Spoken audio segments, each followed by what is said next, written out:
ഞാൻ വരില്ല. ഒരു നോട്ടം കൊണ്ടോ ഒരു വാക്കുകൊണ്ടോ നിന്നെ ശല്യം ചെയ്യാൻ ഞാൻ വരില്ല. എപ്പോഴും വിളിച്ച് ശല്യം ചെയ്യാനും എപ്പോഴും മെസ്സേജ് അയക്കാനും നിനക്ക് വേണ്ടി കരയാനും നിന്നോട് പിണങ്ങാനും നിന്നെ ചിരിപ്പിക്കാനും ഞാനിനി വരാതിരുന്നോളാം. എന്നാലും നിന്നോട് കൂട്ടുകൂടിയത് വെറുതെ കണ്ണുനീർ പൊഴിക്കാൻ വേണ്ടിയായിരുന്നു.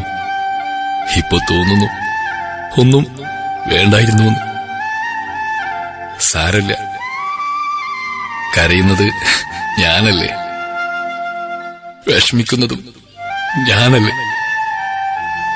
അതിന് നിനക്കെന്താലേ?